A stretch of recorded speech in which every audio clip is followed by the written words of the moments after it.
Greetings,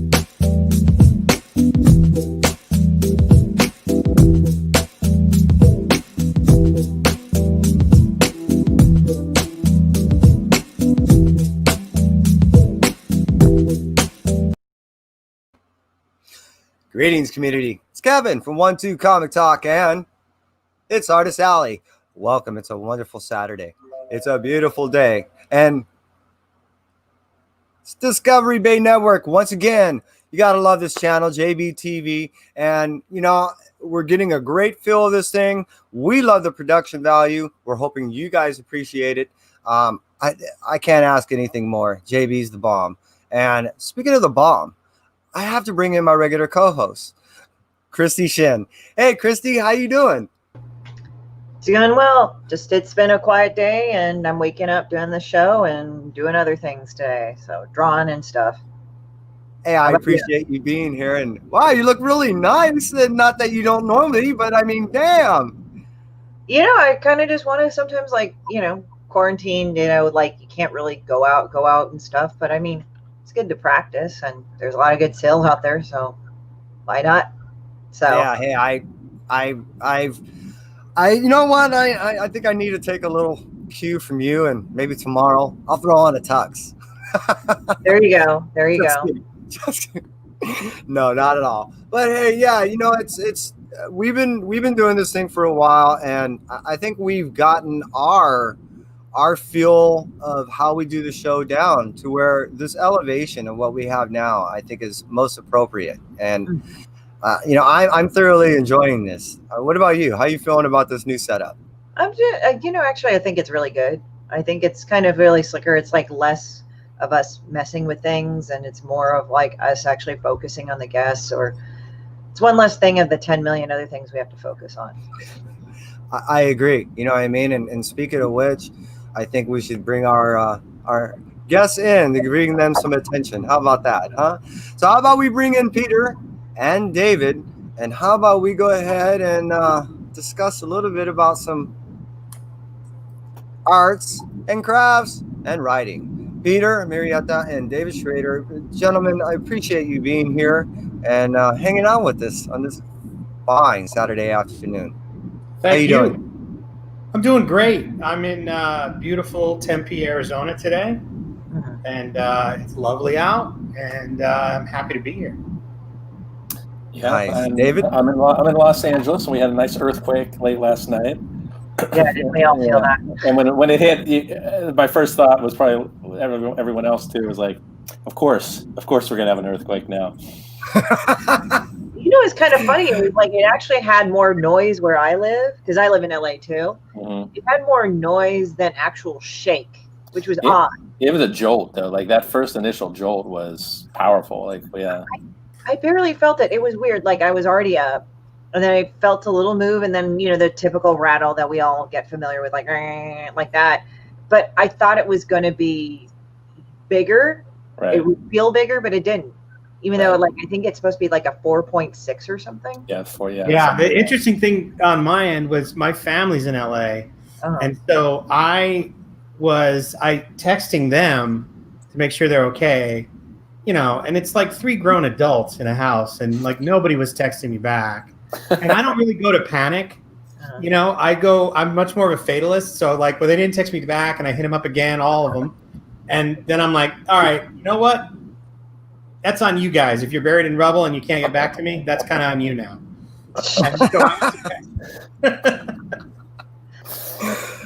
You know what? I felt it, and I end up hearing it before I felt it. And how I end up hearing it before I felt it is the kids and the wife were all yelling, "Earthquake!" So I heard them yelling about the earthquake before I heard anything else. But yeah, you know how it is. Us out here, we just go for the ride. We more times than not, especially if it's below 5, we think it's a truck. Yeah, that's right. Were any of you guys here for Northridge in '94? Yeah, I had just moved here. I was. It was horrific. That was a rough one. I was actually for the one in '89 in San Francisco. Oh wow! My mom was driving. She was driving during it. Yeah, like what it was is that we actually lived an hour south in the South Bay from San Francisco itself, but my dad was at work in San Francisco. And you know, I was a kid and like we got something, and what my mom and I would do when she would get me a cake or a cookie or like candy, I was a kid at the time, cookie or candy, like, you know, I'd share it with her, right? So I had some cookies and I gave her one, and also she just crushed it in her hand and the car went on. I'm like, I thought she went nuts. And that was when the earthquake hit. So she pulled over and we were standing there and people were walking out. It was heavy enough where we were living to upend and screw up people's like garages. It broke things. Some things fell off. Like at my high school, you know, remember like in high school, those lights that they would have, the big fluorescent lights with the massive metal frames. Luckily it was happening. Yeah. Everybody else was out of school, but literally one of the things, those things detached and slammed onto one of the tables. And Christy never ate a cookie again. Well, you know, it's hard to like get rid of Pepperidge Farm mint Milan cookies. I think it's funny. No matter where you live, you have your regional, like not only your regional disasters, but you have your regional mentality about it. Like we're all talking with a level of authority about it, and it's like, you know, I've lived in a lot of different cities, and you live somewhere where there's tornadoes, and I just remember I didn't live there, but I was passing through, and you know, you speak to somebody and they're like, yeah, that's not going to be a huge one that's coming. I think we're probably pretty good. And you're standing there like, I would like to go underground if I could, but everybody else is chill, you know? Yeah. Yeah. Well, it's like LA Story. If you ever watch that old movie with like, you know, Steve Martin, and then they're like sitting in the typical LA eatery, and then there's this earthquake, and like there's one woman from Australia and she's like freaking out, but it's like the table's moving. It's like, what do you think? 5.1? Yeah. You know, it's like you get kind of nonchalant about it.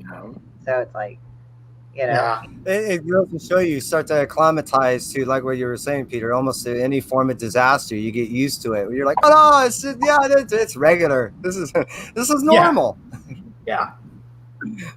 Especially so, now. Gentlemen, I appreciate you being here. And if we could first talk about, I guess, some of the original projects that you gentlemen had worked on to what we're going to end up talking about, Raphael Henchman. But if we could for right now, touch base on some of the projects that you worked on, but even before that, so the community can kind of get an understanding of who we're talking about. First with you, Peter. Sure. If we can get a small bio, so we can break down exactly who Peter is.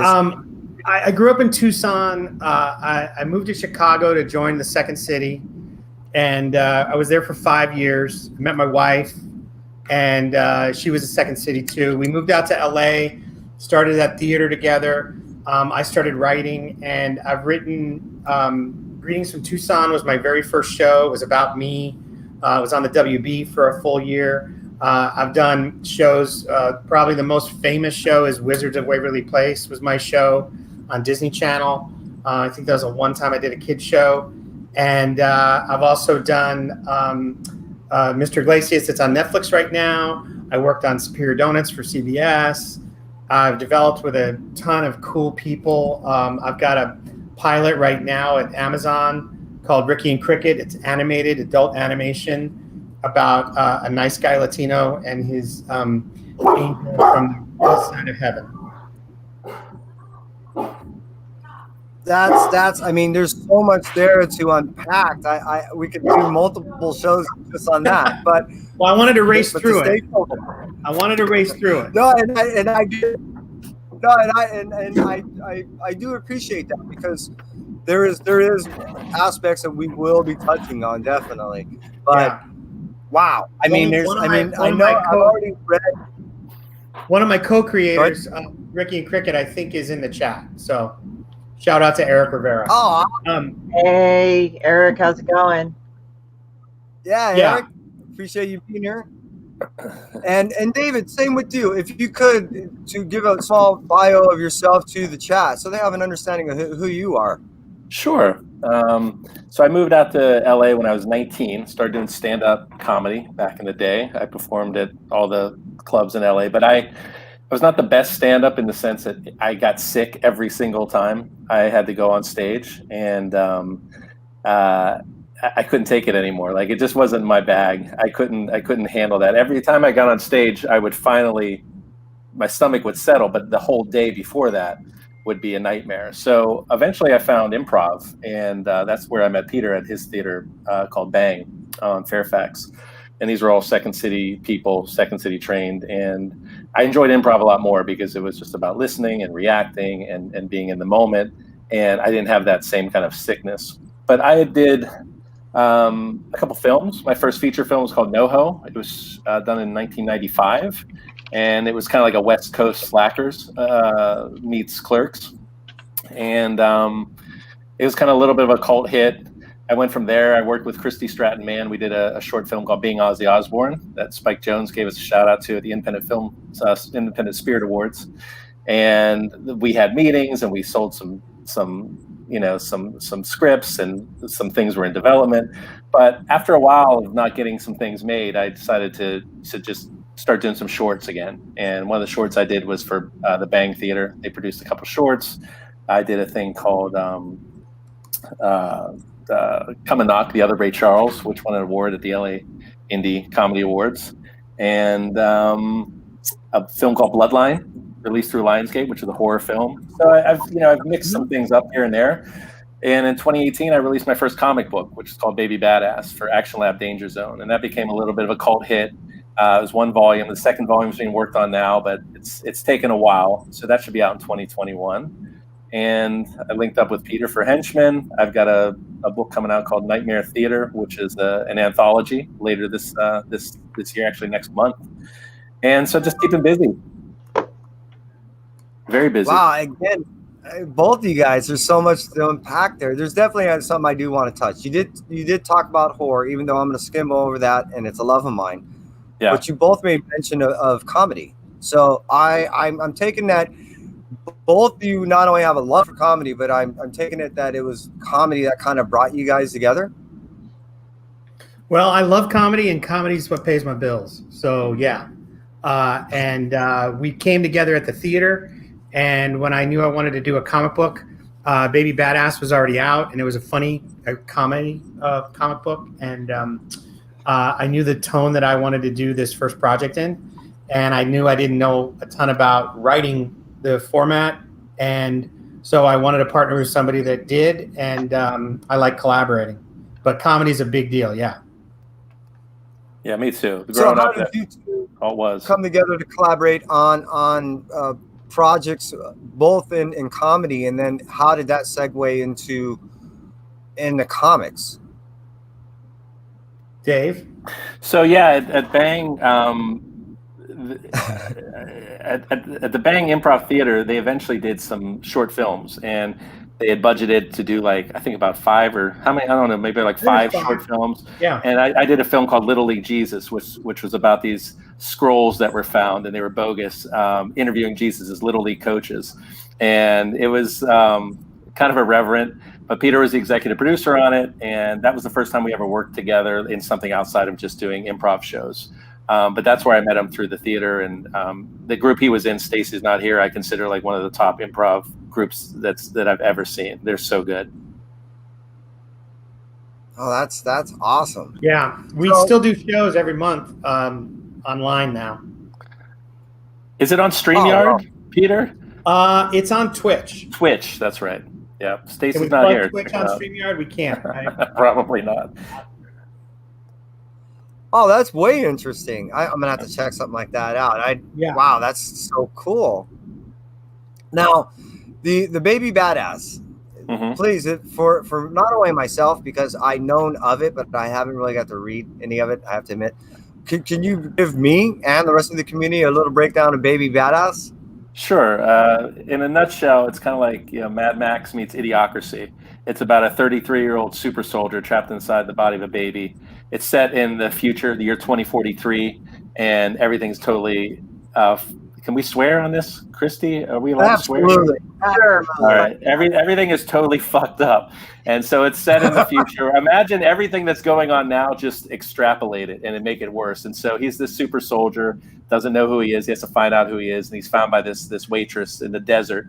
And he basically slaughters his bar full of Nazi bikers, and they escape, and he has to find himself. She has to find who she is, and it's a really cool, crazy story. It is a comedy, but it also kind of makes fun of a little bit like the '90s comics, like those style of comics, and that was my entrance into comics. Yeah. That's crazy. I mean, I have to admit, there's aspects of there that remind me of some of the stuff that Christie does and some of her work, as far as in your face, just, I'm going to slap you with this comedy. If you find it funny, that's fine, because that's my goal. But if you don't, fuck you, because it's still, I find it funny. So I dig that. I really. Now, did you say that was Action That was Action Lab Danger Zone. Yeah, they released it. Okay. Yeah. Yeah, or you get reported by the group to the group admins, and then the group admins just laugh at them. Oh, I gotcha. And because I've seen it, but it seemed like there was considerably more content, more volumes there than I initially thought. So how deep does this Baby Badass go? Yeah, it's actually kind of ongoing, but it takes a while to get these things together. We have a new artist, Andy Taylor, that for Baby Badass Returns, we did a Kickstarter about 1.5 years, 2 years ago. And I just finished the second issue of the second volume, and we have one more issue to go. So sometime in 2021, and we'll see where it goes from there. It's actually in development as an animated series right now, too. It's in COVID development hell, but it is in development. Yeah. Well, you heard it here first. You going into production with this thing?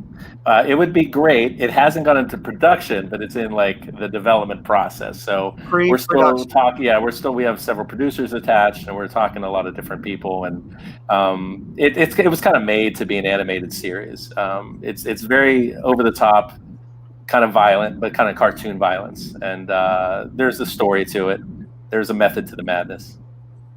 I'm falling more and more in love with this thing every time. I'll send you some copies, Kevin. I'll send you some copies after this.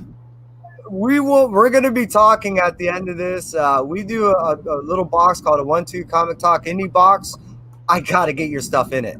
Your stuff's got to get it. Sounds good. Okay. And again, to bring it right back. So, Peter, knowing not only the history in the past of David as you're meeting him and the content that he was working with, how did you know that this was going to be a perfect relationship as far as working on a project that you were looking to do? Now, you made mention that you have never really worked on comics before and that you found David. So how did the process of segueing from writing for TV and movies to going to a comic book format? So 1, how did you work with David on that? And 2, how did that evolve? Well, I had wanted to do this for a long time, as we were saying, and I had this character and this story sort of inspired by my sons and I going to see Marvel movies and DC movies and not seeing any Latinx people in them. And feeling a little bit like the joke is always, hey, who's cutting the lawn at the Avengers Mansion? Because it looks fucking good.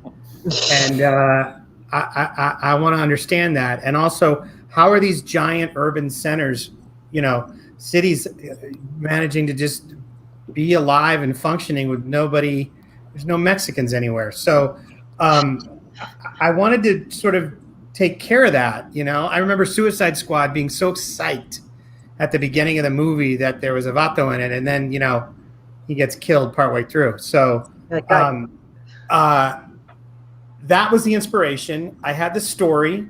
It was going to start with a guy who is a henchman whose job is just to stand on the perimeter and guard shit, but he wants more out of life. And once I kind of locked in on the story I wanted to tell, I reached out to Dave, and he helped me a lot by taking the story that I had that was in much more of a television format and shifting it over to a comic book format. And I tried to learn along the way. And I just finished my first short story for an anthology he's editing. That's a horror anthology, and I wrote it on my own. And I was very excited that I didn't, pester him with questions and stuff. I was just able to get that format down and go. I just want to interject here too, real quick. Like, that you know, Peter is a lifelong lover of comics. Like it's not like it's just a guy that works in TV, had success. So I'm going to make a comic. Like he loves comics and knows comics. It was just odd that he had not done a comic yet. So I just want to make that clear that he knows his stuff, especially about DC. He's a big fan. And let me tell you how long I've wanted to do one. I remember shopping at Meltdown Comics before they were in the big store on Sunset, when they were in the small store. And I remember a customer who was maybe just starting out writing, was David Goyer. And he was like, hey, and I knew him. It was like, oh, it's David. And in fact, he and I invested in another store that Gaston opened up for a while. But he was like, hey, Jeff Johns is going to ask me to co-write Justice Society. And I was like, damn, I grew up on Justice Society. Like, I love Justice Society. Like, why can't I do that? And I just was always too busy. And I think because I had my resume in comedy, unlike David, who was a big action writer, I just think it was hard for people to see me in that vein. And I was busy. But this is changing that with this book. I've actually spoken with other people, animators, directors. I've spoken with a lot of people that have a love for comics, but like what you just pointed out, the formatting is different. So it's a learning curve that most people don't understand. You know what I mean? And it's same with everything else. Until you meet the right people, you know, Peter, David, that you have an understanding of what those differences are. Because as we all know, the answer is only as important as the question. But more times than not, we don't even know how to ask the question because, right? We don't know where to start. But I think, too, what you're saying, Kevin, you know, is, and what Dave said about my past, it's with an abiding love of the form. Like, believe me, I've been in shows or had to work on shows where like a movie writers come in and is like doing TV and they're feeling super cool about it. Like, hey, I got this, you know, like TV, whatever. And that is a recipe for disaster. You know, it's 20 years of going to the cons and collecting and reading and meeting artists and meeting writers that makes me jump into this pool with so much respect. And I feel like that makes your learning curve easier, right? Because you don't run around screaming, I got this. You immediately show up and you go, oh my gosh, I'm talking to Christie and Christie's done this. And, you know, can you talk to me a little bit about that? I remember having like an hour conversation with Jill Thompson right when she was doing her Sandman run, because I was just in love with the way she was dealing with the gutter space between panels. And like, it was just incredible to me. So it's that kind of attack that I think gives you an opportunity to do good work and not just work. You know, I totally agree, and that was so eloquently put. I think this is the best point to segue into. Let's speak about Rafael Garcia, the henchman. All right, so I want to talk about one of the things that you touched on, which is the I guess the underlying theme aspect of the story, which is bringing about some obviousness that need to be pointed out, which is still there's a lot of injustices when it comes to representation of certain ethnicities in Hollywood in general. You know what I mean? And let's just use that as a broad sense as far as media. And you know what? I want to say this, and I'm not trying to soften it, you know, because I think there's a lot of people that want to change it. And I'll tell you as an example, as a TV writer, I've had several meetings at DC, you know, I'd say like maybe once or twice a year with their development team, you know, and we're always looking for something to do together. And they want to be better at it, you know, and there's a few heroes like Vibe on Flash. But when you ask them about things like I talked to them about Blue Beetle, and obviously that's such a go-to if you know comics, like, right, that's a kid from New Mexico, he's Latin, like no brainer. But because it's trapped in feature development, you can't get to it. And so my response is always like, well, great, the one really prototypical Latin hero that's in your whole universe, you're not letting an audience see him for years at a time because you're worried about the feature development, where you could just throw him onto Legends or Arrow and get to go with him, you know? And so I think people want to fix it, but they just don't understand what their systems are that have been set up that make it hard. And I think, in my own opinion, that's why I have found, because again, when you and I have discussed this, by the way, people out there in the community, he's a fellow IA guy. So we've already had some discussions. So we don't know.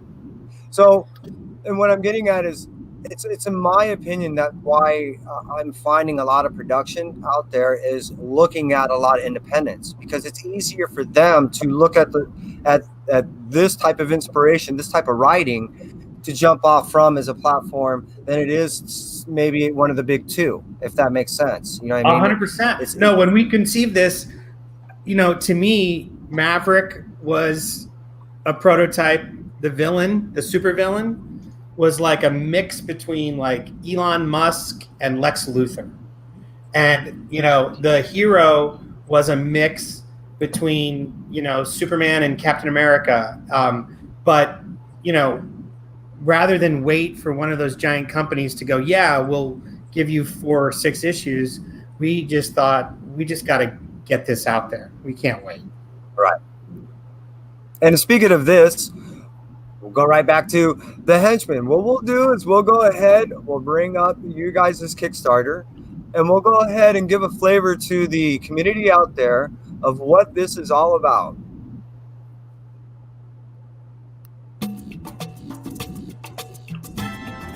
Hey, I'm Peter Murrieta. You may not know my face, but you may know me from some of the shows I've been involved with as an executive producer and a writer. Everything from Wizards of Waverly Place to the breakout Netflix hit Mr. Iglesias. But one thing I've never done is create a comic book until now.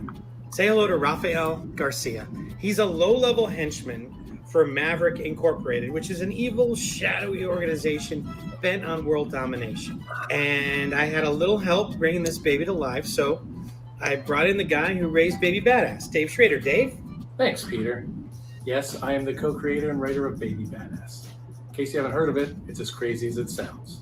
I'm thrilled to be Peter's co-writer, his henchman, if you will, on this fun and exciting new comic. We teamed up with veteran super artist Ben Herrera and colorist Emmanuel Torres to make the pages of this unorthodox workplace comedy pop. But don't take my word for it. Just listen to this faceless third-party narrator. When Rafael Garcia sees an opportunity to stop being a low-level henchman, he jumps at it. Rafe hopes getting promoted to squad leader in the supervillain organization will be the thing to show his ex-girlfriend he's ready to take life seriously and win her back. What he discovers is the new job comes with all the hassles of working in middle management for any large corporation. We're pleased to announce that the good folks at Starburns Industries Press are joining us to bring this project to the masses. Maybe you've heard of a little show called Rick and Morty. Yeah, those guys. SBI Press is a boutique publisher of the beautiful, funny, and strange, and we're happy to be under their umbrella.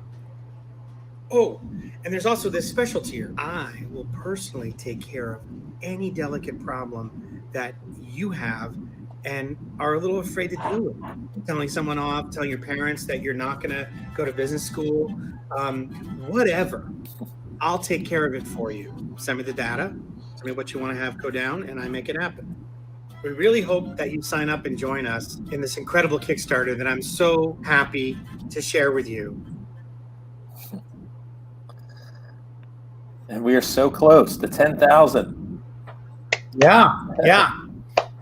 It's so cool that we funded the first day, and now we're hitting our stretch goals. I think day before yesterday we hit our big one, I think, or our first big one, which was 11 extra pages of story and art.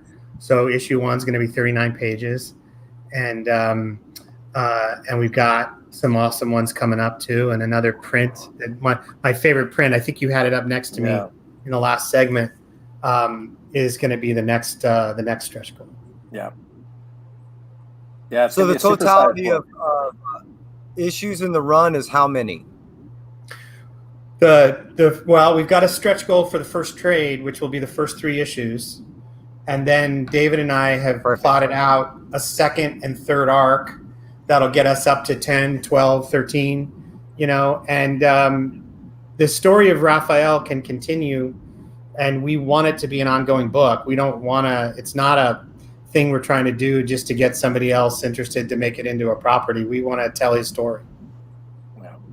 So what you're telling the community and myself is you're world building.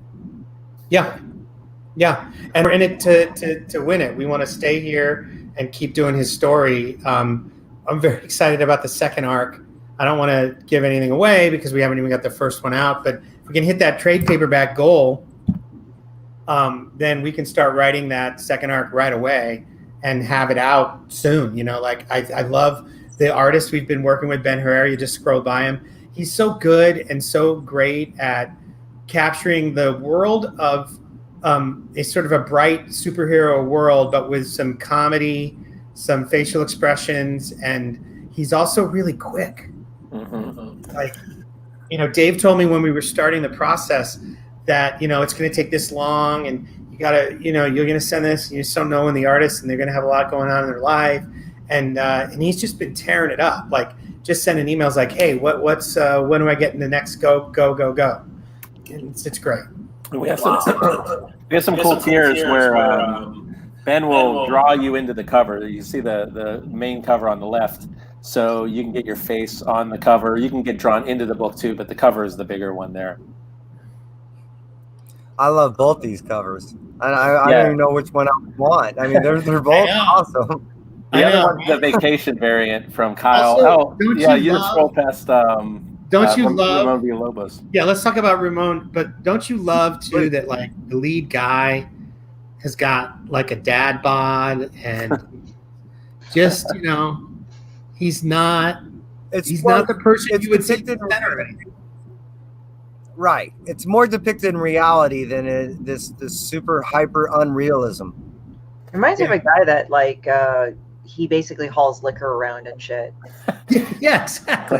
Like a trucker that just hauls around liquor and shit. Absolutely. And like there's a Instagram guy that's like my spirit animal that I love, and he's Ink Junkies. And this guy just dances everywhere he goes. When you talk about hauling liquor, like he sells michelado to liquor stores, and he's just always out, you know, like, hey, Instagram, like, meet me in La Habra. We're going to dance in front of Hooters. And like, he's just living his best life. That kind of that's that guy.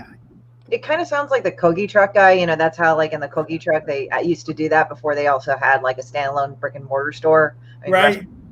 And before he became Jon Favreau's best friend, yeah. Right. Yeah. But yeah, and also like the michelada, is it the ones in the styrofoam cup that you pour the beer in or something? Yep. Oh, there you go. Yeah, there you go. Yeah. So Raphael's, his story is kind of like Peter mentioned, he's guarding the perimeter, you know, with his buddy, and he talks about the boxes that they're guarding. He goes, "Don't you want to know? I want to be the kind of guy that knows what's inside the boxes." And his partner says, "No, that's how you get too close to the flame. Like you don't want to do that." So it's his curiosity about what else can be possible that leads him through this path of middle management in this evil corporation. But and that's what makes him special. Like his friend is much more the way the world works, right? Don't ask a lot of questions. Stay safe. You'll be all right. And so that's what makes him our hero, is that he wants more. Yeah. I was also I'm in love. You scroll past, and you should talk about the pinups, Dave. Yeah, we have a couple that are fun. Please. One is, and one's going to turn into a cover too. Jules Rivera did a pinup that's going to be a cover of Raphael on the beach and in his Speedo. So we kind of like, what's good for the goose is good for the gander. We had a Dan Mendoza cover as well, and Dan has a huge fan base, and we thought it was fun to have Lita. They kind of like go together, these two, and they're available. Yeah, I know of Dan. Some of Dan's stuff, you know, I have to admit, I personally have not bought. My son was the one that asked me to buy all of Dan's stuff. So I have. Sure, that's your story. I swear to God. By the way, somebody in the chat wants to know. Somebody in the chat wants to know if I'm Cuban. No, I'm Mexican American. But I love Cubans. Especially the cigars, right? My wife is Venezuelan, so they're close. if that counts. Oh my God, that's kind of racist what you just did. I live near Portos. I meant geographically close. I live near Portos, so I understand. I'm just joking, but I do live. I worked with a writer who did this all the time to me, and it was kind of a joke, but also I was kind of judging him. He would often say, like, "What part of Mexico is Puerto Rico in?" And I was like, I want to kind of not have this conversation with you. Yeah, no. Jesus. Now, when you came with the idea of this character and its development, from the time that you came up with its idea to the point that you are now, how long did it take you? Great question. We have not had that question in the press that we've been doing. That's awesome. I thought of this idea in 2015, and it gestated in various forms until Dave and I started talking about it seriously at the 2019 con, San Diego. And I had written various treatments and different things about it. But from soup to nuts, from when we started talking about it as a go in July of 2019 to now, it's been a pretty fast rocket ride. Right. And we've got an amazing group of collaborators, and Starburns Press jumping on board was incredible to us. I mean, we were making plans to literally go it our own. And I am on a charity board, a board of a charity with Simon from Starburns. And we were just talking after our meeting for El Cine, which is an amazing charity that is all about community building and doing movies and screenings for different communities. And we were just talking about stuff, and I brought this up, and he was like, "Oh my gosh, let's talk about doing this." And so Dave and I had a 45-minute meeting with them. Yeah. And they were in, and they've been supportive and so incredible. They love the idea, and it kind of fit into their world building of their comic, division.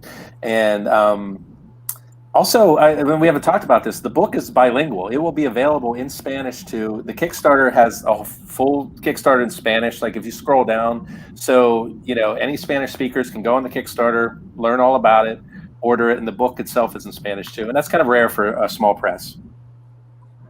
Yeah, I did want to point that out, and I did make that notice, and I wanted to say thank you. I mean, I personally don't read Spanish, but that doesn't mean that I don't like the fact that you offered it as an option, and I think that would be greatly appreciated, and I hope it starts as a trend. There's no reason why. There's no reason why. It's a giant audience, and it's underserved, and in some of my TV shows. And this takes it back, but in 2002, when Greetings from Tucson, 2003, when Greetings from Tucson was on the air, at that point in time, if you wanted to do a dub, a Spanish dub, you couldn't do it in the first run of the show. Like they had to be out air for the week, become part of the library, and then they would do the second audio track. And we pulled a lot of strings and got them for Greetings from Tucson to do same night as the premiere Spanish dub, and we had to lock our cuts so early, so much earlier than other shows. And of course, thanks to the internet and the speed of everything, it's gotten way better. And you just want that to be out in the world, and we really wanted it to do it. And that was another thing Starburns generated. They were like, "Why aren't we doing this?" And I was like, "Oh my gosh, yeah, why aren't we doing it?" So they've been incredible. Yeah. It reminds me of a line from, I think it's Arthur C. Clarke. The answer was so self-evident, it took a genius to figure it out. It's not until someone just addresses something, that sometimes is really simple, but it takes that one individual to figure it out. That's right. And also, it's all about more access, right? Just getting more access to people, and the collection of artists that we've assembled to have all these Latin artists jamming on this character, and Ramon Villalobos is going to have an incredible cover that's almost done. We've got the pencils up. It's just a dream, to have that. And this Mexifunk, I mean, that's Orlando Aracena. Look at that. I mean, I could stay with that all day. Yeah, he's a preeminent vector artist, and he's a friend of mine, and he did one for Baby Badass too that hasn't been released, but he's incredible.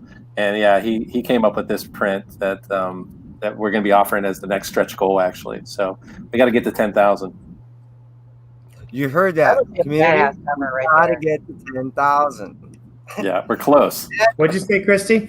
Oh, I said that's a badass cover. Yeah, I know. The layering effects. I kind of wonder, like, whenever I see him, because you probably know that I'm an artist. Yep. It's like, it's kind of weird, like when I see the trace effects, the faded effects, and it's old school. And if you're doing digital, you can kind of cheat and like fade things and all that. I kind of wonder how they do that. I'm like, man, that's really cool. Well, do you know Orlando? Like, he's a friend of Aaron Nabis, and that's all vector art. That's like old school vector art, and he's known as like the king of vector art. He's won like Clio awards in advertising. He does stuff for the big two movie posters. Like he's incredible. Yeah, his stuff is like, check out his Instagram, Mexifunk. He's awesome. Mexifunk, Mexifunk. Mexifunk. Yeah, I think you might already follow that. But. Yeah, he's amazing. He's also just such a fan. That's the other thing that's been really nice is like Dave and I, when we first started talking, there was a book that was out that Ramon was doing, and we were like, hey, can we get to Ramon? And Dave was like, I'm going to try to get to Ramon. And then I connected with somebody else I know that knows Ramon, and they were like, Ramon is too busy, and it's just not going to happen. And then, whether it's the Mexican Telegraph or whatever, we're in the phone call with Starburns, and Simon's like, hey, I know that guy. Oh, Michael Calero. I know that guy. I'll hit him up. And so and then when he does, he's like, oh, I heard about the book and I want in. And just to see that is just great, because it makes us feel like A, it's a good idea, and B, it just feels like we've got our Justice League of these artists,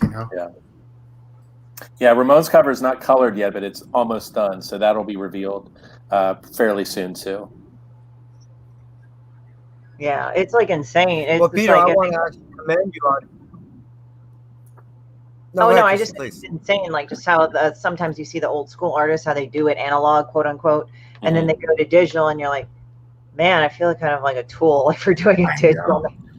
I know. It's one of those things. I honestly, there's an artist that I love who's not a comic book artist. Her name is Camille Rose Garcia, and she works in art oils. And my wife and I have a couple of her paintings, and like I can stare at her paintings for hours and find stuff.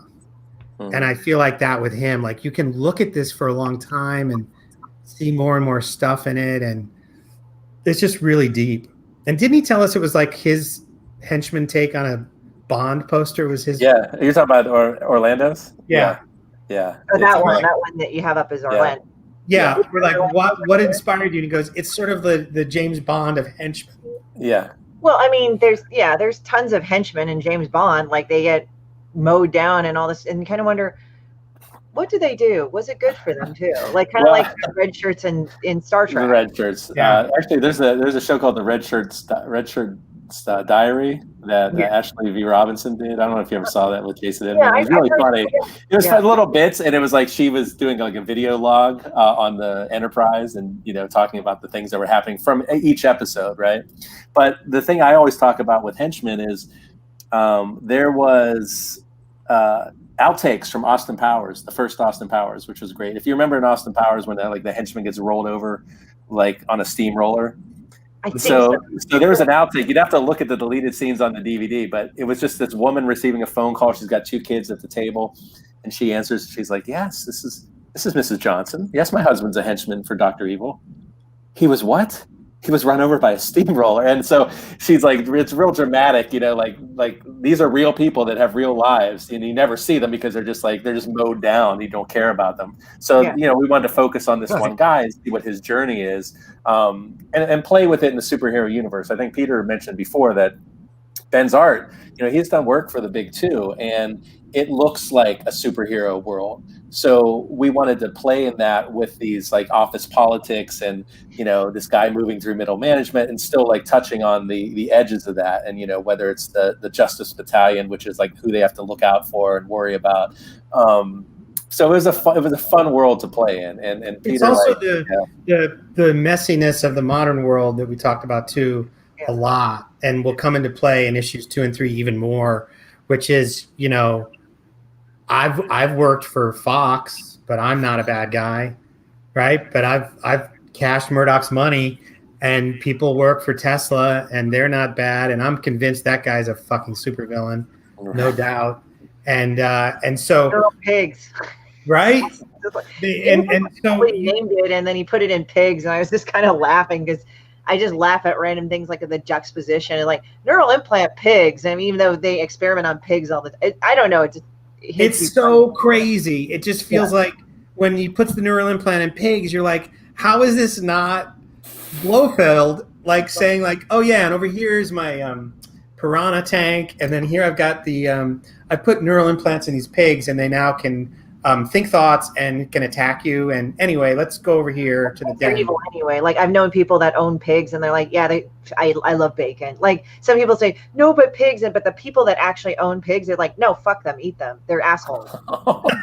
Like literally, like they even say, like even like I guess there were quite a few people that I've known that have been on farms raised pigs. I'm sorry, we're kind of segueing away from that. No. But like literally, look, somebody's got to talk about this. Might as well be us. They would own pigs, like they would raise them when they were born from piglets there, and literally these little fuckers, they would just walk by and they just take a bite out of you just to do it. They just go and bite you. Now this is the oldest joke in the world. Yeah.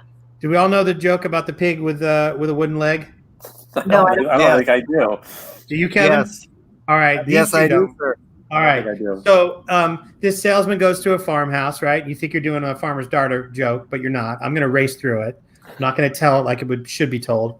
And then he needs help with his car or whatever, and he sees this pig with one wooden leg, and he says, I've got to ask the question about the pig. And he goes, oh, that pig. He goes, that's my favorite pig. That pig saved my life. That the barn was on fire, and that pig dragged me. I fell, and that pig dragged me, and pushed me out of the barn and saved my life. And he goes, oh, and then I'm guessing that his leg burned or got injured and you had to amputate it. And he goes, no. And he goes, a pig like that means that much to you, you don't eat them all at once. That's terrible. Yeah, I mean, like that's the thing. Like the people that told me, but that's a farmer, right? That's a farmer's mentality. Yeah, right. Yeah, like, that's what it is. That's a Midwestern joke, is what it is. Yeah.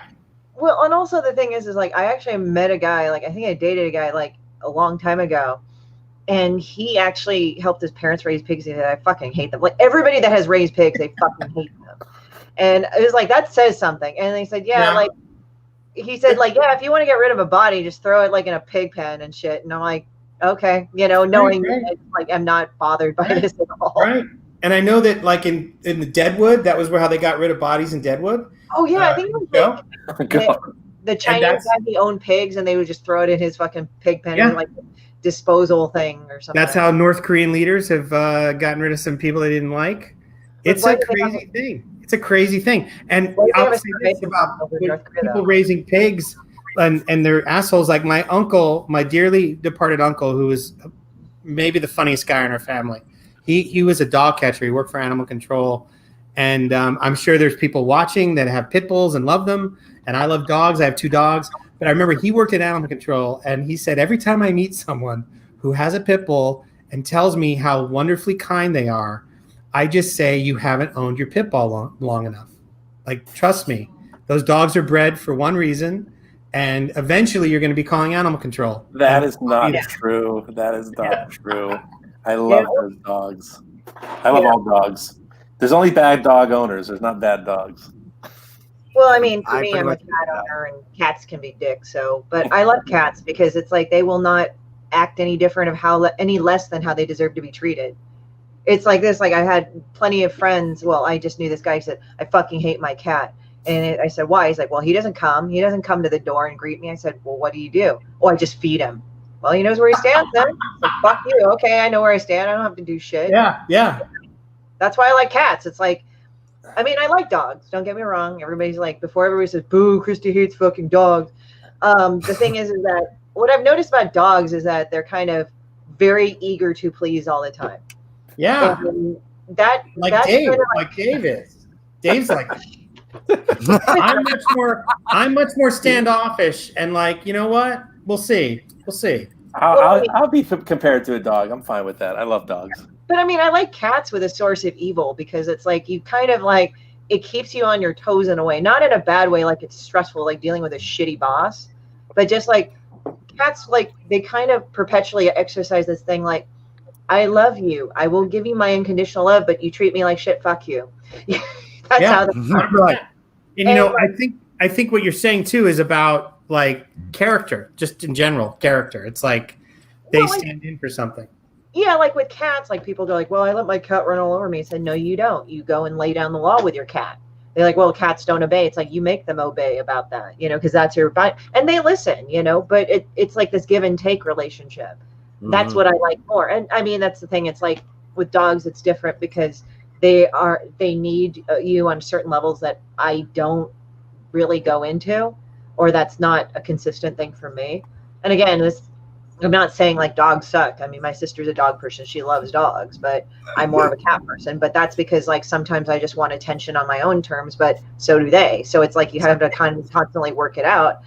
I mean, I would say the only dogs that I think are really remotely close to cats are probably like huskies and Malamutes, and like the husky line, like the Akitas, the Shiba Inus, and all the. I think Shiba Inus are kind of like huskies. So, but yeah. I love it. We figured it out, guys. Yeah, everything's solved.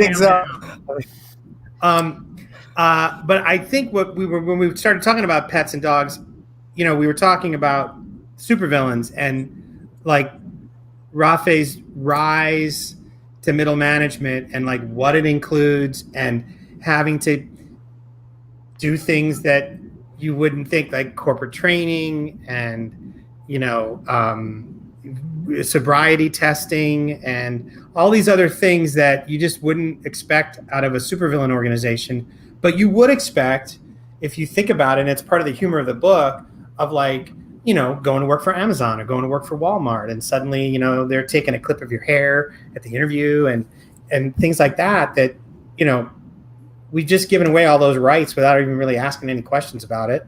And Rafe's in that organization. I would also say that there has to be somebody. I'm not telling you what to write, but it just popped into my mind. Remember in SNL, you know, Rob Schneider, where he would go like, "You put your weed in it. You put your weed in it." And I'm sure there's some fucking stoner dude that always finds. You always find that at work, like at work with drug testing, like they always find that fucker that's always manages to get high. Sure. And then he does whatever he can, like little tips and tricks of the trade, just get that fucking shit out of his system. Well, so we actually have part of one of the central relationships in the book is between Rafe and his ex Lita, who you saw in the Mendoza pinup, and their ex is when the book starts. And part of what he's trying to do is improve his financial situation and show that he can be responsible to win her back, because she's thinking and broke up with him because he's a big ball of not responsible and an idiot. And her job is she owns dispensaries, and she has like made herself into a single successful businesswoman. And so this Rafe character who has been promoted and now is in a job where he's tested regularly can't partake of what he and she used to do. Yeah. Right. Although it's funny because like when you learn more about dispensaries and shit, not like I'm a big time weed user, but you know, in California, you're aware of this, but it's like the shit that you have to do to have one is insane. Like, yes.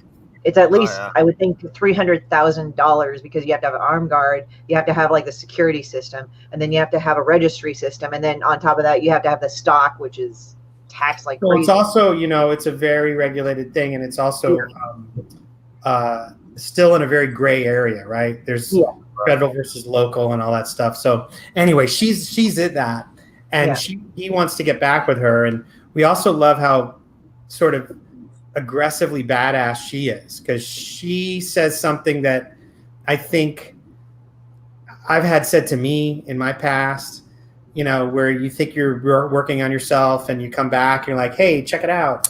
And that person says, hey, did you think I was just going to freeze in place and wait for you to get your shit together? Like, I've moved on. Like, my life is better. And now you're back? Well, sorry. And so it's not an easy thing for him, and it's not an easy win for him at all. Like, how long are they broken up at that time? About 2 years, 2.5 years. Yeah. I was just curious about that because, yeah, that is true. It's like life is not really solid. It's not really like stolid. And I think a lot of people would be much more happier if they weren't taught that it wasn't fluid. Yeah. It always goes. Like, even if you're with one person for the rest of your life, you guys both change on certain levels. You know, you're always changing. And it's like, as long as you accept that, it's like, okay, well, let's go with it, you know? Yes. Yeah, like how you get married or hook up with somebody when you're 20 is not going to be the same at 40. Like, sometimes I look at shit that I did when I was 20. I was like, wow, really? You know, but it wasn't like overly dumb shit. I didn't like take PCP and like run through the fucking sprinklers with a sheet of PCP. Not PCP, sorry, acid. I actually heard a story about that. That was nuts. I didn't do that. Like, so the dude, like, he would drop acid. Yeah, like, well, he would drop acid like all the time. One of my friends told me the story about this one guy he knew, and the guy had a whole fucking sheet, and he put it in like the pants of his cargo pants and walked through the sprinklers, and then like I think 24 to 48 hours later, he found himself on the roof of a building. He had no idea how the fuck he got up there, and there was no roof access. I'm like, damn. You just helped me out though, because you know, if somebody takes up, and I think we have one backer, by the way, of my.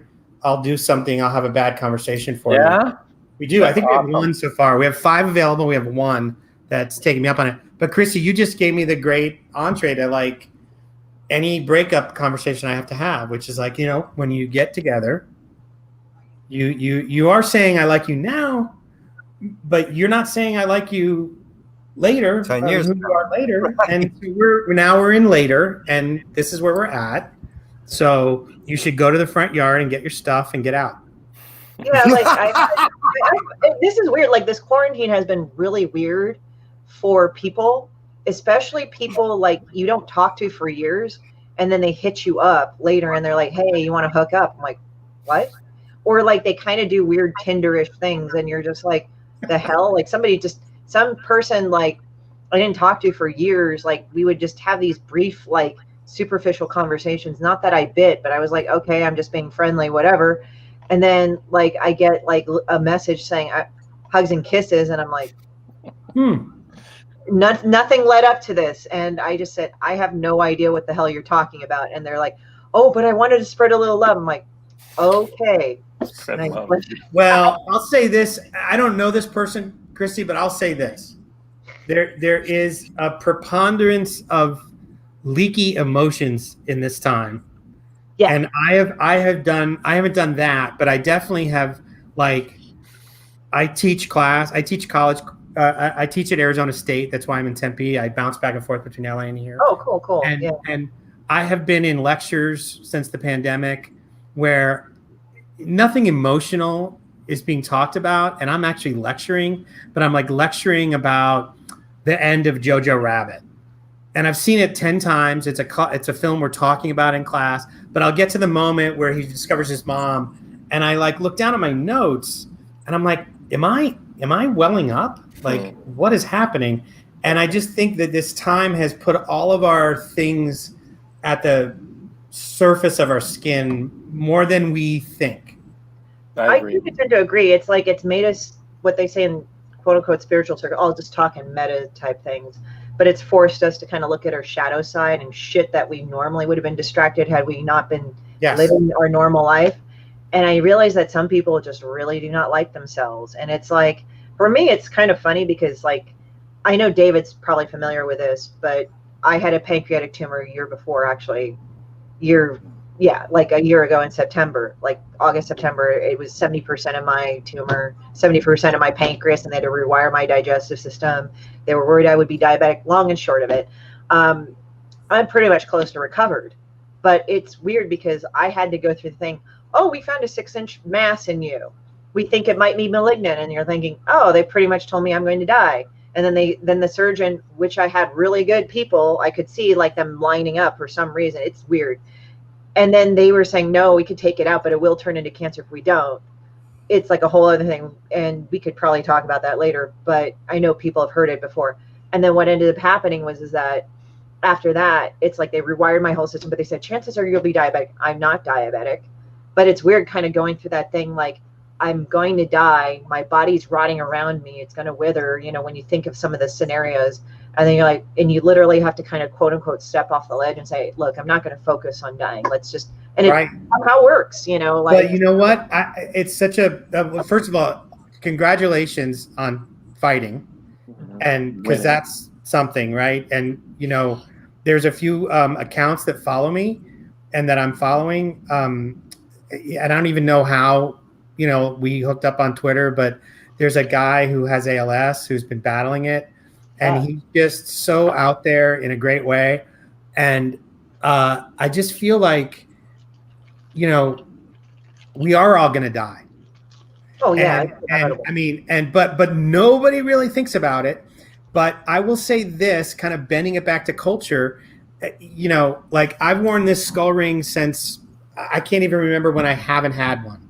I've broken a couple, but, you know, I come from a culture which celebrates the Day of the Dead and celebrates the fact that the conversations with our people that are gone continue and embraces it in a way that's very different.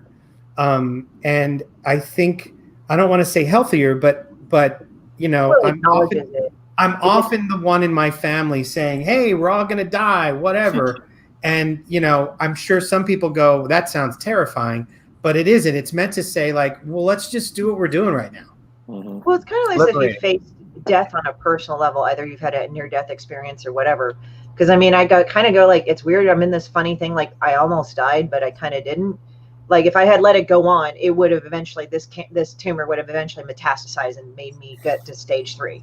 Just no doubt. Like the surgeon was, they're all 100% sure because it was that type of tumor. But until then, it was just growing. It wasn't cancerous. But kind of getting so close to death, it's like there's certain things you just don't give a fuck anymore, and there's some things you really do. Like your time is more valuable to you. But it's like you're more patient with people that you know kind of deserve it, whereas you're not with other people that aren't. It's like a weird feeling because people like show one side, like, oh well, you got to live life, so they hurry up and do everything. And it's like that's actually pretty wrong. Like there's certain things you just do, but also like when you face a near-death situation, you're kind of like going, I will do things on my own time. And you know what? Well, yeah, I was just going to say the kindest, most spiritual person in my family was my grandmother, who got polio in the epidemic and was in a wheelchair from the time I was born. She was in a wheelchair for 10 years when I was born. I only knew her in a wheelchair. And she was maybe the most upbeat, the most kind, the most spiritual person. And, you know, as a child, that's almost like a dichotomy as a child, because you're like, well, if someone told me I couldn't walk anymore, I would be pissed. Yeah. If somebody did that to me and I couldn't, you know, we'd go to Disneyland and she could go on the Reuben E. Lee riverboat ride. And I think the Small World ride had a ramp that we could take her and put her in. That was it. Pirates. She could do Pirates. And I'm like, God, she can go to Disneyland and only do 3 rides? That is crappy. But you grow up and you know, I lost her maybe a year before I married my wife. So she's been gone a long time. But now you look back and you're like, of course she was kind. Of course she was positive. She survived that. So to her, the 3 crappy rides at Disneyland were like, I got to go on 3 crappy rides. What are you talking about? Right. Yeah. it's really weird too, because it's like you also, like when you are faced with a life-threatening situation, it kind of changes you physically. Like I was actually 40 pounds overweight, and people are like, oh yeah, blah, blah, blah. Oh, but you were so, like, I understand that. But on certain levels, I can't get over how my body changed. It wasn't the weight loss, but the tumor distended my stomach to a point. Sure. So it's like wearing clothes is different. Wearing this, the body image is different. And I never thought it was ugly. It was just how you view how you look. I wonder if I could tell people that's why my stomach is distended. Well, go get scanned. I mean, the thing is that if you're... I'm just kidding. I'm a 54-year-old man who has a gut. That's really what's going on. Well, I just want to show you what I did with this tumor, because like when I was in the hospital waiting surgery, I just drew this fucking pancreas tits thing with a stripper pole because it had 2 3-inch cysts. So there you go. Oh, nice! I love it. Yeah. Well, I just bought your book. SHINN. Classic SHINN. Also, by the way, I'm sure you said already at the beginning that you've talked about this a little bit, but there's been a lot of really cool people, and I'm sorry, I'm not signed in, so I can't comment, but like people are talking about, their friends or relatives that have been, diagnosed and are pushing through stuff. And it's like, that's the way it goes, but I'm sure it feels good to just say out loud what's going on, And so because we're talking about this, other people have had a minute of being able to go, hey, me too, which is awesome. Yeah. Yeah. I mean, it's just, you just got to go and be honest about it. Like what I hate about movies and TV, they said, oh, when you're about to die, it's like there was this one, I think that Jeff Bridges was in, Rosie Perez was in it, but it was like where he survived a plane crash and he got all fucking reckless. It's like, I don't know if anybody that really does that from a near-death experience. I mean, I know for me, I didn't. I mean, I took more risks, but it was more like, well, I almost fucking died. Like, I guess that shit's out the window, And it's like weird because you get more aware of how your body is. Like, I'm more healthier, but not because, but I got to keep preventing, because I lived a pretty healthy lifestyle anyway prior to this, but it was kind of like more of, I feel like my body would hurt if I did. Like literally I'll see somebody like take shots and I'll be like, and I'm not the one drinking, but it's like taking shots, smoking. Like I know that would kind of hurt after a while. Well, we can't learn from movies, because I was just going to say that, we all grew up on movies where 2 people look totally fine and then somebody coughs once and then you cut to the hospital and then they're dead. And you're like, right. Is that how it works? Because I've had people in my family, and we all have, like, no, there's a lot more there, and there's a lot of struggle, and there's a lot of care, and all that. Mm-hmm. Yeah. So it's. I just wanted funny. to touch on a few things and wrap this up. One, I want to say, look, between gentlemen, as far as what you've been able to do together, and as far as the pool of individuals that you have underneath you, as far as artists, the letters, the colorists, everything, you guys have, I believe, a real hit on your hands. As I was reading through the chat, there's a lot of people that are looking for this thing. I would anticipate that you're probably going to end up with a few more backers on this. So one of the things I want to hit you up on is, when is the tentative date that you're going to have a release on this particular project? I think Dave, and I'm just going off the Kickstarter, but Starburns and Dave are going to know more. But it feels like books are going to be in people's hands in December. Relatively soon. I mean, I would say within the 3 to 5 month period after, because the artwork is done. We unlocked the 11 extra pages. We're waiting on Ramon's colors, but we're going to reveal that soon. So all the stuff's pretty much done. So it shouldn't be too much of a delay. I mean, there's COVID going on and everything else, but I think people have found a way to work around that stuff. But the book is done. It's not like one of those Kickstarters where you have to wait a year to get it after. It's not going to happen like that. It'll be relatively soon. Yeah. Nice. That's also why it's tentative, knowing that because of the COVID situation, everything is kind of a little iffy. Yeah, but I think Dave's right. We want to say that unlike some Kickstarters, we want people to know that this is an ongoing book, and the higher the funding goes, the quicker the next batch comes out. But the first one is in a place where we want to, and I guess as a lifelong comic fan, I'll say we don't want it to feel too much different than when you order a book on Diamond Previews and then 3 months later there it is. right? Because they're a couple of months ahead in what they do, and we want to try to be in that window. Right, and then the Kyle Roberts that Vacation homage cover is a Kickstarter exclusive too, so you can only get that one on Kickstarter.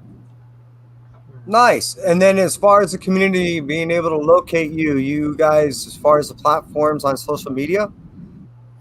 Yeah, I'm Mighty Peter at, or let Dave go first because they're throwing Dave's up.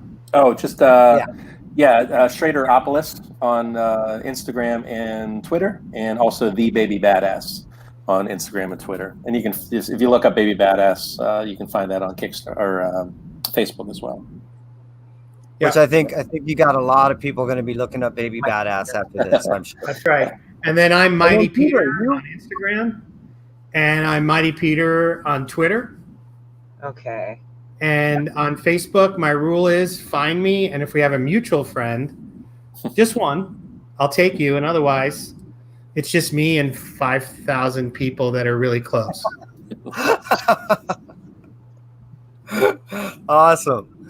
Hey, and gentlemen, I greatly appreciate you guys coming on here. I'm looking forward to this thing. As I made mention, I would love to be able to incorporate this into a 1-2 Comic Talk indie box. And before we, leave, is there anything that you would like to, I don't know, yell at the community, disclose, anything? Start with you, Peter. All right, I do have something. Regardless of your politics, I will say this. I just posted this morning. I'm an old punk from the 80s, and I'll say we are living in some crazy times, and yet, as Henry Rollins says, this is what Joe Strummer was training us for, so let's go. Wow, you are an old punk of your, man. I know what you're talking about. I'm an old, I'm there with you. Let's go, right? We can't Very punk rock. We can't go to sleep. We got to go. David, and you, is there anything that you would like to tell the community before we leave? I would agree with that. It's easy to get down and be a little dismayed during these times, but don't lose hope. And then on a side note, I do have Nightmare Theater with Clay Adams that we're producing coming out in October. It's a Kickstarter anthology with like Charlie Stickney and just like tons of great creators and artists involved. CHRISTIE has a short story in it as well. Pretty much like everyone I know in comics is working on this thing. And then I have a film that I'm working on called Mary Tyler Millennial. I'm excited about. That will probably be out later this year. We're in post-production now, but that's about it. Wow, that's a lot, actually, and we're definitely gonna have to get you, Charlie, CHRISTIE, all the whole gang on here and talk about that, because that is gonna be a fucking hoot. Yeah, that's the one I did a story for, right, Dave? That's the one I did. Yeah, Nightmare Theater. It's a cinematic horror anthology. So there's stories that are kind of inspired by great genres of horror cinema. It's a really fun. It's probably like a 200-page book. We have a lot of great artists involved. Yeah, and creators. Yeah, excited. That sounds fun. I'm excited about it too. Henchmen first. We gotta go one at a time. Exactly. We're gonna step our way to it. That's right. So I'm hey, curious. Go on. Yeah, well, I was gonna say, CHRISTIE, is there anything that you would like to yell at the community before we leave for the day? Well, I guess you guys back the Kickstarter, please. David's a friend of mine, and it was a pleasure to meet and get to know Peter. Peter, I sent you an FB request, so definitely we should still catch up on shit. Love it. And I followed you on Instagram and Twitter, so just follow them, give them love, and give them support. 20 mutual friends, CHRISTIE. That's a go. Yeah, there we go. That's I a don't fast want to die down here. Fuck this guy. You got fast track. I appreciate you being here. JB, which is the man behind that curtain. Thank you to Discovery Bay Network, JB TV.